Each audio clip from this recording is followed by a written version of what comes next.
Russia is a great and mysterious country, having given the world many important discoveries, the most important of which is vodka. To have a shot of cold vodka listening to pleasant music with a well-laid table and a company of friends may be one of the greatest pleasures which mankind has invented during the whole period of its existence. Drinking accompanies man in this country during his whole life. When young people marry, oceans of the most diversified drinks are consumed to the health of the newlyweds and all their relatives and cousins 7 times removed.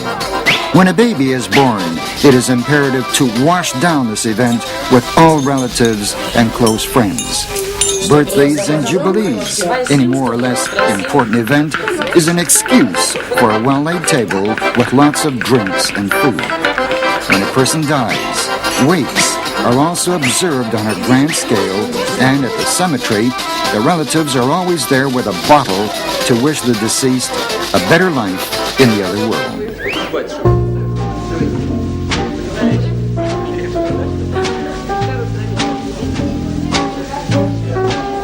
Various drinks are consumed in Russia, but for hundreds of years, naturally, the most popular remains vodka.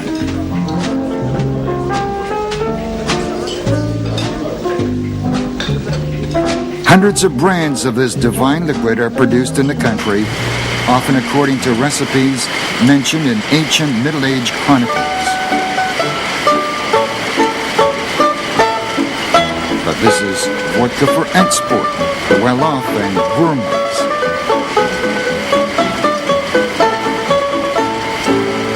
But for the ordinary folk, the huge distilleries situated in all the major cities of the country daily put out millions and millions of bottles of low-grade, poorly distilled vodka.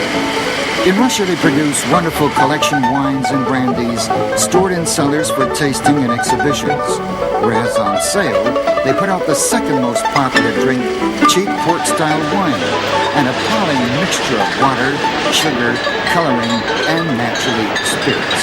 On many occasions, the government initiated large-scale national campaigns in the struggle for sobriety. It is true that consumption of alcohol rapidly increased from year to year. The last campaign, this time under Gorbachev, was especially ferocious. They even chopped out vineyards in the southern regions of the country, and plants were closed down. But regardless of the scope of this campaign, as always, vodka was the winner. The result of the national crusade against drinking were mile-long queues at state stores for rather cheap vodka and wines. After standing for hours on end in these lines, there was a tendency of violent conflicts erupting among the people. However, those who finally do make their way to the counter consider themselves lucky and naturally try to buy as many bottles as possible for a rainy day.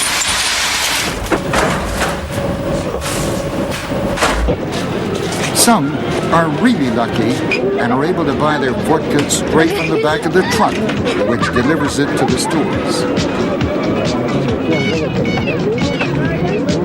Nevertheless, you can buy a bottle practically anywhere. The government, announcing its intention to develop a market economy, gave its permission to sell goods right on the streets, which now remind us of Oriental bazaars. The wheeler dealers buy out the vodka in state stores and then resell it at black market prices. The price of one bottle can be as high as 10% of a monthly wage. Not many can buy vodka at such a price. Imported drinks are so expensive that they are raffled off in lotteries. The cost of foreign liquors are simply astronomical. One has to dish out his monthly wage to buy a liter for the doctor or school teacher.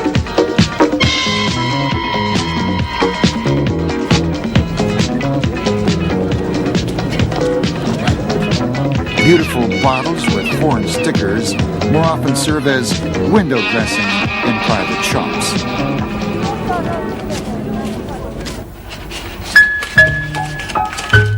The mad prices for spirits has egged on millions of people to make their own home brew. The producers show amazing ingenuity and know many of the trade secrets. You mix sugar, yeast, and some sort of catalyzer, say potatoes, in warm water. This is the simplest and most widespread recipe of making moonshine. In Russian, it's called braga.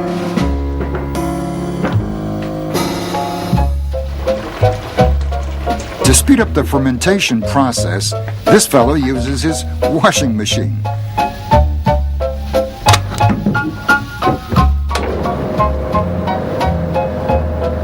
The braga is intensively mixed in the centrifuge of the machine, which substantially cuts its production time.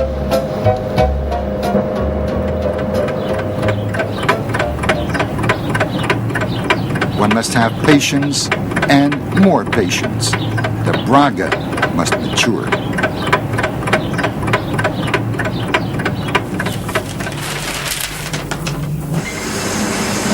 And the time comes when the producer must show off his pride, a home distiller. The braga is heated on a range. The lighter alcohol vapors are cooled, passing through filters, and then drop by drop into a jar. Pure moonshine is not inferior to cheap vodka. Men are pragmatic. They are interested only in a quick result. Moonshining for women is often a mystery and witch-making.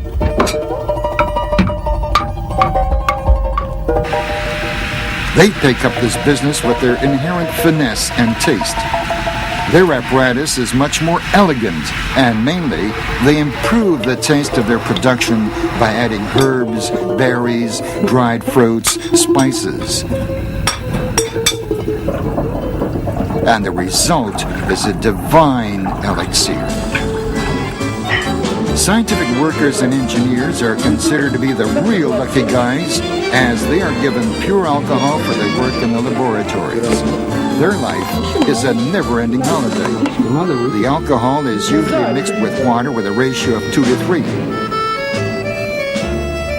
It's easier to drink this way, and as far as proof is concerned, it is at par with vodka.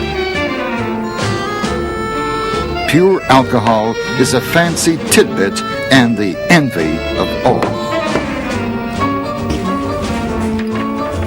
Those who do not have access to pure alcohol but are dying for a drink and have no money for vodka make a beeline for the drugstores. As soon as cheap eau de colognes, lotions, and other alcohol-containing perfumery appear on the shelves, they are bought up like hotcakes.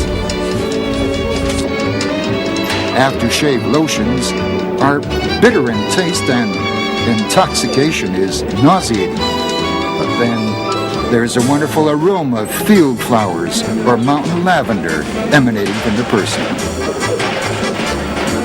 Some fanciers of a sharp kick add a spurt of aerosol against insects into their beer. This deadly potion among the folk is called a cocktail with 2 spurts.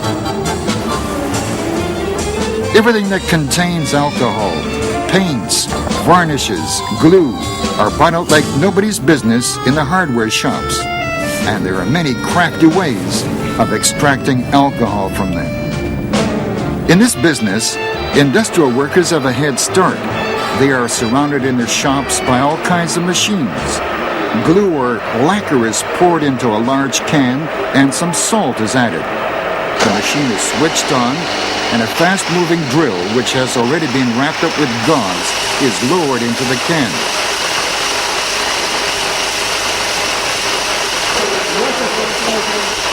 A hard component soon grows on the drill. It is lovingly called the crust. Naturally, this crust is thrown away, and the murky liquid with a high alcohol content is the aim of the game. There's no great pleasure in drinking this product, but one will drink anything and everything if the soul cringes for it.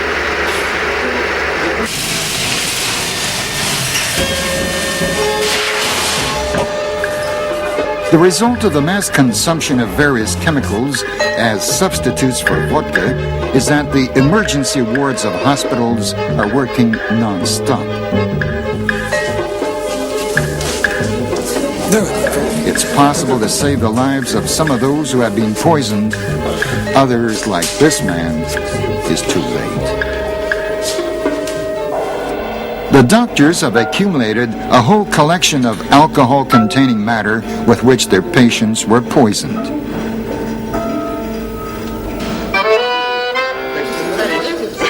It goes without saying, it's much more pleasant to drink in a fancy restaurant or cozy cafe. Alas, not many can do this.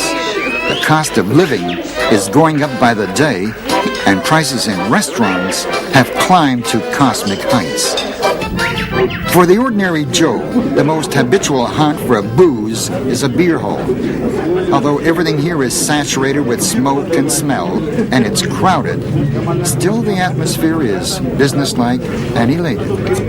It's a pity that these halls are few, and it's difficult to get in.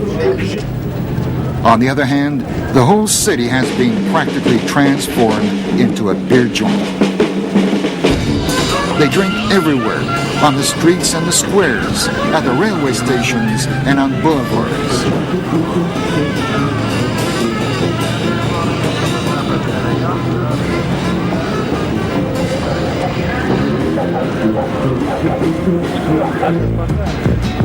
Many usually arrange their banquets in backyards, and crates take the place of restaurant tables.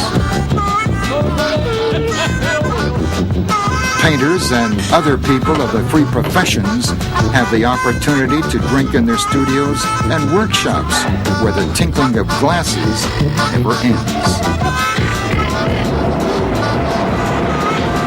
Industrial and construction workers drink right at the workplaces. And this goes on for a number of times during the day.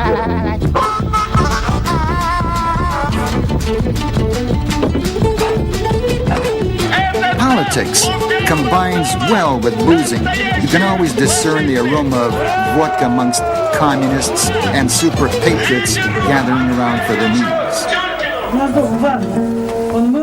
The drinking sessions in the countryside are especially vivid.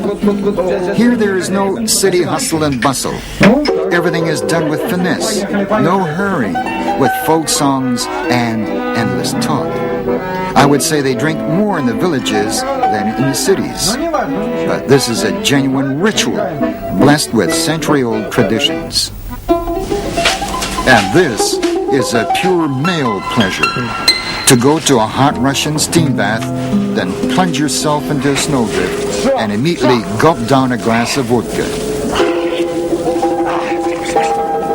Such a pastime can last for hours, and one can consume a whole ocean of booze.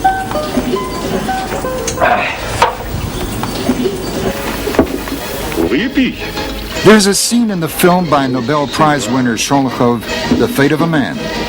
The hero Ivan, a POW in a Nazi concentration camp, is summoned by a German officer. The Russian prisoner is offered a glass of vodka before he is to be executed.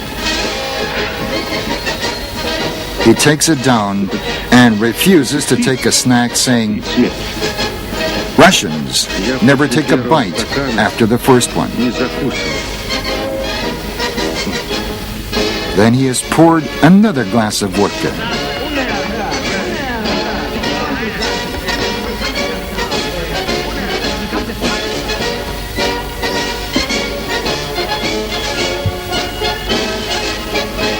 Can the hero stand up to it? The culminating